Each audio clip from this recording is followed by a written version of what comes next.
मैत्री की राय बताने को, सबको सुमार्ग पर लाने को, दुर्योधन को समझाने को, भीषण विध्वंस बचाने को, भगवान हस्तिनापुर आए, पांडव का संदेशा लाए।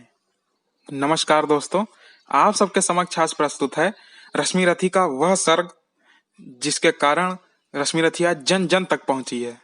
तृतीय सर्ग का द्वितीय खंड। रश्मिरथी महाकाव्य की बात करें तो रामधारी सिंह दिनकर जी ने ऐसा ये महाकाव्य लिख गए जो ऐसे देखा जाए तो सिर्फ महाभारत के एक पात्र सूर्यपुत्र कर्ण पर ही आधारित है, लेकिन जब आप इसकी गहराई में घुसेंगे तो ये जीवन के हर पड़ाव, उतार चढ़ाव, सुख दुख, हर तरह का धर्म जो एक मनुष्य का अपनी प्रकृति, अपने समाज के प्रति जो धर्म होता है हर मनुष्य का, गुरु धर्म, मित्र धर्म, माता पिता के प्रति जो धर्म होता है, उसकी एक सटीक व्याख्या अगर श्रीमद् भगवत गीता और श्री रामचरितमानस के बाद कहीं मैंने पढ़ी है तो वो रश्मिरथी में।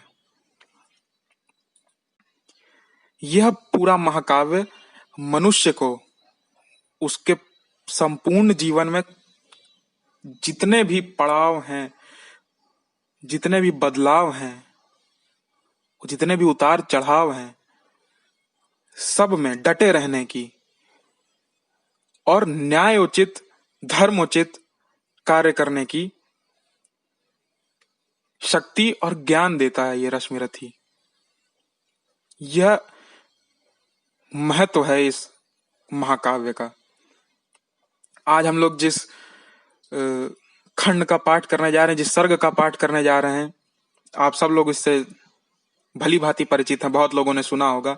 युद्ध के ठीक पहले की पृष्ठभूमि है और सुलह का, युद्ध को रोकने का अंतिम प्रयास किया जा रहा है। पांडवों की तरफ से भगवान श्री कृष्ण मधुसूदन स्वयं शांति दूत बनकर हस्तिनापुर सभा में गए हुए हैं और वो कहते हैं कि पांडवों की तरफ से वो प्रस्ताव देते हैं कि अगर न्याय उचित कार्य करना है तो आधा राज्य पांडवों को सौंप दिया जाए, अगर वो भी ना हो सके तो कम से कम 5 ग्राम दे दें, 5 गांव हमें दे दें पांडवों को, हम उतने में ही अपना गुजर बसर कर लेंगे, हम युद्ध नहीं करेंगे रिश्तेदारों से। लेकिन दुर्योधन मतवाला, अहंकारी, हठी, उसने प्रस्ताव के जवाब में कहा कि 5 ग्राम तो छोड़िए, मैं पांडवों को सुई के नोक के बराबर भी जमीन नहीं दूंगा। और यहां तक नहीं, उसने प्रस्ताव तो ठुकराया ही ठुकराया, साथ ही साथ शांति दूत जो कि श्री कृष्ण, भगवान श्री कृष्ण बनकर गए थे, उनको बांधने की कोशिश करी उसने। तब भगवान ने जो अपना विकराल रूप, विश्व रूप सभा में दिखाया है, उसका क्या वर्णन है इस खंड में। आप खाली पढ़कर, इसको सुनकर आप सोचेंगे कि, आप समझ जाएंगे कि क्या विकराल रूप रहा होगा भगवान का उस सभा में उस समय हस्तिनापुर की। तो चलिए बिना देर किए हुए पाठ करते हैं रश्मिरथी के तृतीय सर्ग के द्वितीय खंड का। वर्षों तक वन में घूम घूम, बाधा विघ्नों को चूम चूम, सह धूप घाम पानी पत्थर, पांडव आए कुछ और निखर।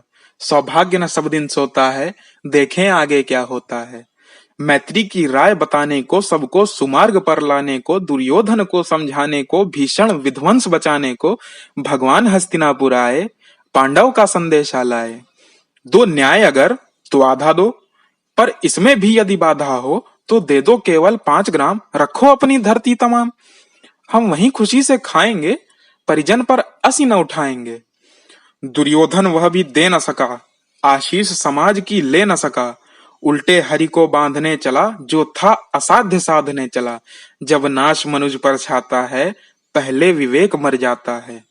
हरि ने भीषण हुंकार किया, अपना स्वरूप विस्तार किया। डगमग डगमग दिग्गज डोले, भगवान कुपित होकर बोले, जंजीर बढ़ाकर साध मुझे, हाँ हाँ दुर्योधन बांध मुझे। यह देख गगन मुझ में लय है, यह देख पवन मुझ में लय है, मुझ में विलीन झंकार सकल, मुझ में लय है संसार सकल। अमृत फूलता है मुझ में, संहार झूलता है मुझ में, उदयाचल मेरा दीप्त भाल, भूमंडल वक्षस्थल विशाल, भुज परिधि बंध को घेरे हैं, मैनाक मेरु पग मेरे हैं, दीप्ते जो ग्रह नक्षत्र निकर, सब हैं मेरे मुख के अंदर। दृघों तो दृश्य अकांड देख, मुझ में सारा ब्रह्मांड देख, चर अचर जीव जक्षर अक्षर नश्वर मनुष्य सुरजाति अमर, शतकोटि सूर्य शतकोटि चंद्र, शतकोटि सरित्सर सिंधु मंद, शतकोटि विष्णु ब्रह्मा महेश, शतकोटि जिष्णु जलपति धनेश, शतकोटि रुद्र शतकोटि काल, शतकोटि दंडधर लोकपाल, जंजीर बढ़ाकर साध इन्हें, हाँ दुर्योधन बांध इन्हें। भूलोक अतल पाताल देख, गत और अनागत काल देख, यह देख जगत का आदि सृजन, यह देख महाभारत का रण। मृतकों से पटी हुई भू है पहचान, कहां इसमें तू है। अंबर में कुंतल जाल देख, पद के नीचे पाताल देख, मुट्ठी में तीनों काल देख, मेरा स्वरूप विकराल देख। सब जन्म मुझी से पाते हैं, फिर लौट मुझी में आते हैं। जिह्वा से कढ़ती ज्वाल सघन, सांसों में पाता जन्म पवन, पड़ जाती मेरी दृष्टि इधर, हंसने लगती है सृष्टि उधर। मैं जब ही मूंदता हूं लोचन, छा जाता चारों ओर मरण। बांधने मुझे तो आया है, जंजीर बड़ी क्या लाया है। यदि मुझे बांधना चाहे मन, तो पहले बांध अनंत गगन। सोने को साध न सकता है, वह मुझे बांध कब सकता है। हित वचन नहीं तूने माना, मैत्री का मूल्य न पहचाना, तो ले मैं भी अब जाता हूँ, अंतिम संकल्प सुनाता हूँ। याचना नहीं अब रण होगा, जीवन जय या कि मरण होगा। टकराएंगे नक्षत्र निकर, बरसेगी भू पर वहनी प्रखर, फण शेष नाग का डोलेगा, विकराल काल मुंह खोलेगा। दुर्योधन रण ऐसा होगा, फिर कभी नहीं जैसा होगा। भाई पर भाई टूटेंगे, विषबाण बूंद से छूटेंगे, वाय श्रृगाल सुख लूटेंगे, सौभाग्य मनुज के फूटेंगे। आखिर तू भूषाई होगा, हिंसा का पर दाई होगा।